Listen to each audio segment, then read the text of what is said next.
Well, thanks very much. I think those remarks we just heard were brilliant, and in fact, they very much set the tone for some of what I want to say.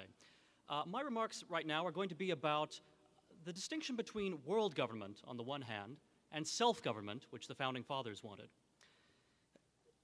We are accustomed to thinking about the encroachments that the federal government has made upon our states and our individual liberties. We, of course, know about the USA Patriot Act, an Orwellian piece of legislation that would have been worthy of East Germany.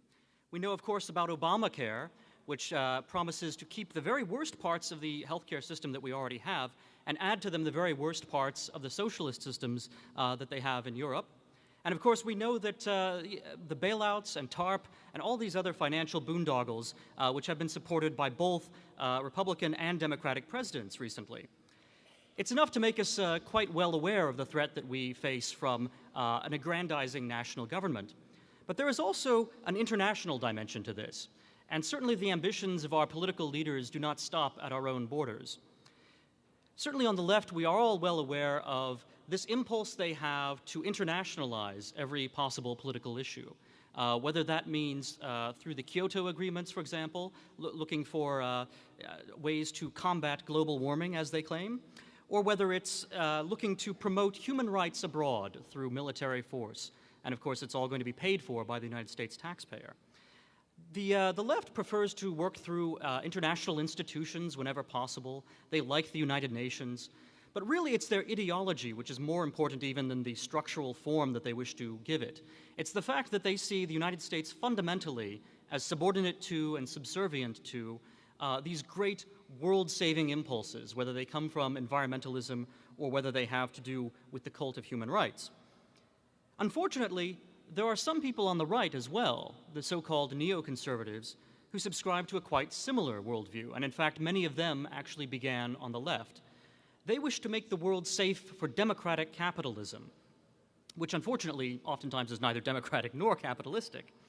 They are, the people like George W. Bush, who, for example, said that the survival of liberty in our land increasingly depends upon the survival of liberty in other lands. Well, what he meant by that, of course, was that we must send our troops to fight and die for global conceptions of liberty and freedom, not merely for our own self-interest, our own national interest, but rather for very grandiose ideas of how the world should be run. These two ideologies, this human rights ideology and then also the idea that our own security depends upon policing the world and nation building in places like Iraq and Afghanistan, these pose a deadly threat to self-government right here at home. They are super added to what we already face from the federal government in terms of trying to co-opt our healthcare systems and trying to control the economy on the domestic front. We furthermore see that these foreign crusades that we are encouraged to undertake are things that tend to aggrandize the president against every other branch of government, especially against the states. These are problems that are considered to be simply too large for self-government to handle. Therefore, we need the president and his credentialed experts in his cabinet to lead us forward into the future. Well, how did we get here? The first step on the road towards global government was, of course, a consolidated national government. And I think the remarks you heard just before this made a very good case for why the 17th Amendment, for example, has proven to be a very dangerous change to the constitutional order. In the late 19th century, we saw that the Supreme Court started to abuse the 14th Amendment by assigning personhood and all of the federal rights that were understood to come with that to corporations in the states. Now, you might think, what could be wrong with that? We're all pro-business, we like free enterprise. Why would it be improper to attribute the 14th Amendment personhood to businesses and to other corporate entities? Well, it turns out that the answer to that is both that a lot of these businesses were not so much interested in free enterprise as they were in nationalizing and federalizing their own attempts to hold political influence by influencing legislators. They decided that rather than fighting battles state by state, they would rather be able to co-opt political power and wield it oftentimes against their rivals using powers such as eminent domain by federalizing and nationalizing economic regulation. But of course, what we saw after that was an even greater backlash, where a number of left-wingers some quite sincere people, but also, of course, a great many left-wing and socialist agitators, came together to create what became the progressive movement, where they said, well, because you no longer have quite as many state regulations of businesses, you now need to have a federal movement, a nationwide movement, to consolidate government power in order to address whatever abuses businesses are supposedly creating. Now, of course, you might have thought that certainly the anti-statist approach to this would have been to say, if the 14th Amendment has been loosely interpreted by the Supreme Court, then what we need are strict constructionist justices on the Supreme Court. But the left obviously chose the opposite tack. They said that, well, if the 14th Amendment has been misconstrued, it's all the rest of the Constitution that has to be thrown out. That basically the Constitution is not responsive enough to the demands of the national electorate, and we therefore need a great centralization of power. Well, once the states, and for that matter, Congress, had their position eroded vis-a-vis the executive branch, it became much and much easier for the executive branch to involve us in everything from the Spanish-American War to the First World War, in a number of crises, including the Great Depression, which seemed much too big to be solved at the state level, and therefore required federal leadership. And not only federal leadership, but presidential leadership that had to be extremely charismatic and fully centralized. This was really what, this was the new state, the New Deal state that was built by Franklin Delano Roosevelt. And it had precedents much before him, though. It had precedents both in Woodrow Wilson and also in his cousin Theodore Roosevelt's administration.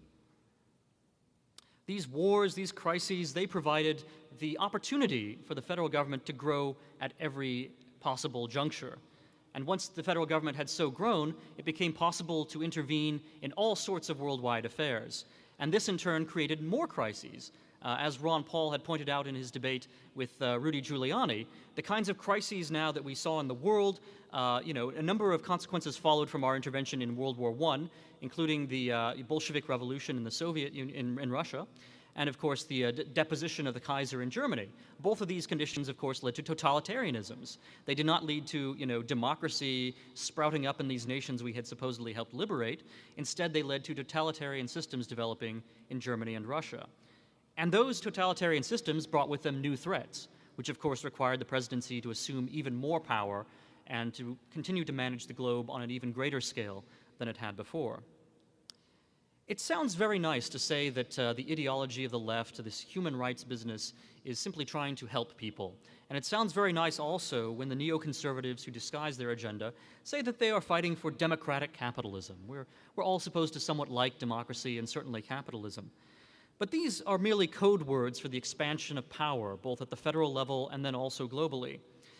And what they cover really is the co-opting, the diminution of the individual, the seizing of him and turning him into a mere cog in a great war machine to be taxed and to be sent abroad to fight, to kill, and to die, not for the sake of self-government, but for the sake of world government, and for the sake of an international order which the Founding Fathers would certainly not recognize as having any relation to their handiwork. Let me speak instead about what Jefferson and the other Founding Fathers thought about self-government. Self-government was not going to be based upon some vast ideology that had to be exported to the entire world. They hoped that America would lead by example only. They hoped that we would not go abroad in search of monsters to destroy. Jefferson believed in states' rights and in self-government because fundamentally those are the only protections for human rights and for individual rights. Basically, when it comes to rights, things which all lovers of liberty claim to support, there are really only three mechanisms that can vindicate rights against those who would violate them. The mechanism that is preferred by the left, and which in fact turns out to be more of a rights violator than any criminal could possibly be, is the centralized state. They claim that we must intervene in places like Afghanistan or Somalia for the sake of human rights which otherwise would be abused by governments in those places. And we need the United States government to basically assume worldwide police responsibilities in order to vindicate the rights of people around the globe. That's a very flawed idea of rights and a very flawed idea of the role of government. And it leads to empire. It leads to a government which admits of no possible limits, whether of national boundaries or of the entire globe.